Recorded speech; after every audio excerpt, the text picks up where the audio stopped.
So, hey, Plugin India guys, we have here with us Dr. James Miller. He's from Argonne National Laboratories. He has almost 40 years of research experience. A lot of is in the batteries and fuel cells and hydrogen and electric vehicles. So, thank you, Dr. Miller, for agreeing to talk to us here. And with a profile like yours, I'm sure our readers are literally waiting next to their screens to get all the information they can. So let me briefly introduce about me and my company or my organization that I represent here. I'm from Plugin India, and it's originally started as just a bunch of people coming together and because of their passion of electric vehicles. And then we have had people going and creating then there was no charging infrastructure. Our people were so passionate, they just went at some places and created charging infrastructure like simple 15 amp sockets, and then we did rallies, and now we are a little more, a few of us have come together and made this a little more structured business, and we are doing some consultancy, some awareness events, and going into universities and giving lectures, general awareness, also working with companies to help them connect with the consumers and place their products better. So that's us. Our mission is to promote electric mobility in India, and it's really great for us to have you here. And the electric vehicle technology, it just seems like it is developing definitely, but somehow people have that expectation based on how the computer technology quickly Zoom, like the computer, the processor power was like literally doubling and things like that. So, you are probably the best person to comment on this, but what is the direction and pace of technology development in the general field around electric vehicles like power electronics and batteries? Will specifically come to that later, but in general, when do you think we'll have like really good or comparable electric vehicles to today's internal combustion engine vehicles? First of all, let me say it's a pleasure to be here, and I'm impressed with your grassroots organization and the ground-up approach that you're undertaking, and I think that's great. Getting to your specific question, the pace of electric vehicle development, as I said, there's been tremendous, really remarkable progress in electric vehicle technology over the last decade, specifically in batteries, but also in terms of electric motors and power electronics. They're getting cheaper, they're getting lighter, they're starting to be made in scale, so the manufacturing costs are coming down. So I think there's a lot of progress, a lot of momentum, and I think that's going to continue in the future for a while, at least. So I'm quite optimistic about the future. Okay, so just to have a ballpark. Let's say like in US probably the simple let's say like a Honda Civic or a Toyota Corolla like car, which if you fill it full time on a full tank, it can go probably up to like 250, 300 miles, and it costs somewhere in the ballpark of $18,000 ish. So are we anytime anytime soon we are going to see $18,000 or $20,000 electric car that can go 300 miles? Like, are we will we have peer products, and in what time frame do you think will electric cars be at same cost as internal combustion engine cars? Well, the studies that we've done suggest that in order to reach parity with internal combustion engine cars, you need a battery price of about $80 per kilowatt hour. Battery pack price. Battery pack price, yeah, not cells, complete Okay. pack. Okay. So that's a ways to go yet. I see. Okay. But I think it is achievable. Now that is to match parity on a first cost basis. Uh-huh. Of course, because of the lower maintenance costs, the reduced fuel cost, if you look at it in terms of life cycle cost, we're much closer than that right now. I see. Okay. Yeah. Okay. So, granted, individual Mhm. buyers tend to look at costs on a first cost, capital cost basis. Mhm. fleet buyers tend to look at on a life cycle cost basis. I see. But the majority of That's sales, of course, are to individuals. okay. And battery is probably the most looked after or debated area in the electric vehicles field. So far, lithium ion seems to be the very dominant chemistry. Are there any alternative chemistries that you think will become mature soon that are equal or better than lithium ion? I think the next technology that's going to be better than today's lithium ion is next generation lithium ion. I think there's a lot of room for improvement.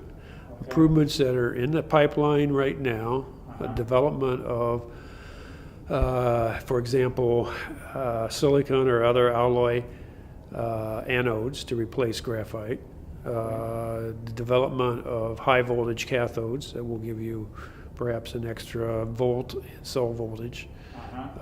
So those are things that are still achievable within the lithium-ion system. So I think there's quite a room for improvement there.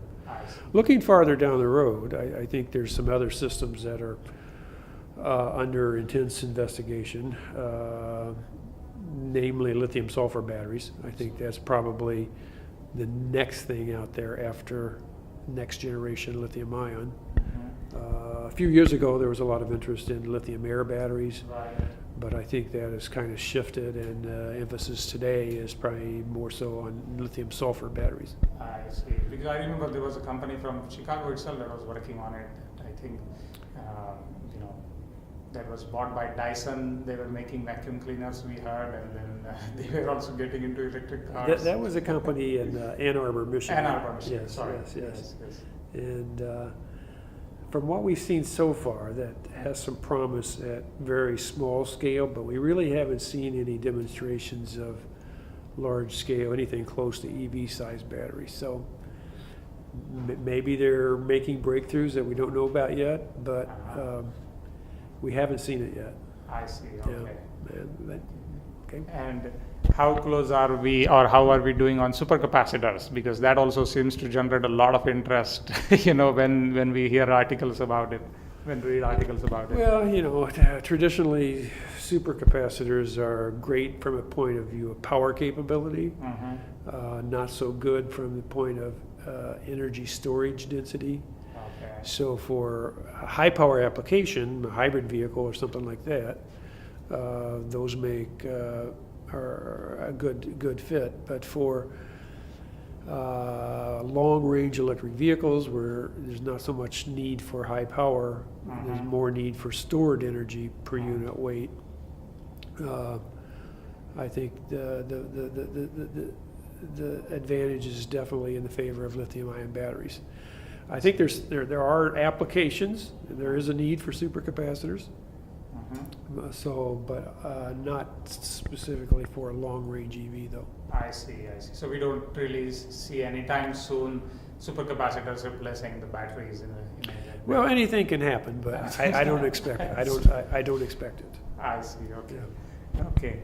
And then, that Toyota made a lot of headlines, I think a year or two back, about how they thought that the electric vehicles were not the direction to go, but the fuel cells and hydrogen were the direction to go, and they seem to be pursuing that direction very aggressively. So as far as technology being mature enough to replace an existing internal combustion engine vehicle at a reasonable cost, where are we on fuel cells and hydrogen? From a car performance point of view, fuel cell cars are very good in terms of performance. That's not the issue. The issue with fuel cell vehicles is the cost of the fuel cell, the storage of hydrogen on the vehicle, and the availability of low-cost hydrogen refueling stations. So there's some big challenges there. I see. There's been a lot of development work on hydrogen storage technology, but it's a tough problem. And when the vehicles from Toyota, Honda, and others, Hyundai came out, they were all using high-pressure compressed gas tanks, which is probably good enough. It's not a very elegant solution, but it's good enough. But to me, I think it all ultimately comes back to the cost of the fuel cell system. And until there's a pathway to a lower cost there, either through elimination of platinum or development of some other new low-cost catalyst, I think fuel cell vehicles are going to be relatively expensive. I see. Okay. That's how I see it. Great. And I'll ask you because I remember a long time back reading, this is something not directly related to EV, but I think in Argonne there was a lot of research going on acoustic Stirling engine. Am I correct? Was it Argonne? Yes. So that when I read about that, that was so fantastic. I mean, just you have like a temperature difference and you just create energy out of it. So what is going on? Is there any chance of we seeing vehicles or any serious machines running on acoustic Stirling engine? We're not doing much work, if any, on that anymore these days. We've moved on to other things. Stratified charge compression engines, HCCI engines, things like that.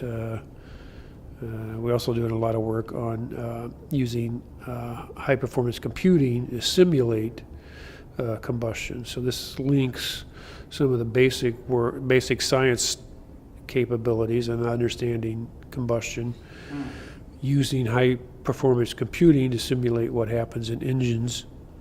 And it's been a very interesting field lately. Yep. Fantastic. And briefly coming back to the threshold that you mentioned about the $80 per kilowatt hour battery pack price, that's something being able to replace the price being for internal combustion engines.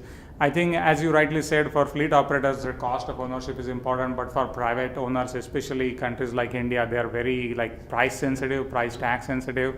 So that $80 or something, I mean, is probably going to make a huge difference in the adoption of electric vehicles. So do you see from your projections, is there is that 7 years we are away from that price range, or what's your general idea? I would say it's at least 10 years out. At least 10 years out. More than 10, yeah. I see. Okay. Yeah. I see. And you just you're getting a lot of exposure here, and you probably already know about the electric vehicles in India. So do you have any thoughts on what needs to happen more at the industry or policy level? What can we do to make electric vehicle adoption faster? Well, I'm still trying to process. I think I heard a lot of good ideas presented today. Right. I think there's the beginnings of a cohesive strategy here for India. Mm-hmm. So I think there's some opportunities. Okay. If there's a commitment to it, right, and they stay the course, I think they'll succeed in establishing an industry here. Right. So that's great. We are extremely fortunate we got a chance to interact with you here. There's been a lot of good information, and the events like this, that's why we like. What do you think about this event? How did you like it so far? Well, as I said, I heard a lot of good ideas being discussed and debated today. So I think it's done a lot to bring together industry and government and put them on the same page, and that you need that in order to succeed. See, okay. And one quick question before I wrap up, because this question comes so many times, so it would be great to get your take on this. A lot of people often throw it this point in debate that we shouldn't go for electric vehicles because electric vehicles running on coal-fired power are going to cause more pollution than the internal combustion engine vehicles, so we should probably go slow. So as far as taking a direction is considered, what are your thoughts? Should we try to go for electric vehicles and then eventually work to clean the power, or we should try to clean the power first, or are the emission levels comparable, or are electric vehicles significantly more polluting when they are running on coal-fired power? I think even in the worst case, electric vehicles are no worse than internal combustion engines. But I think the carbon intensity of electricity generation is decreasing. That's a clear trend. I think it's being driven partly by mandate, partly by public desire to improve air quality. So I think that's going to happen regardless of whether or not electric vehicles happen. I think the grid is going to get less carbon intensive. Okay. Thank you so much.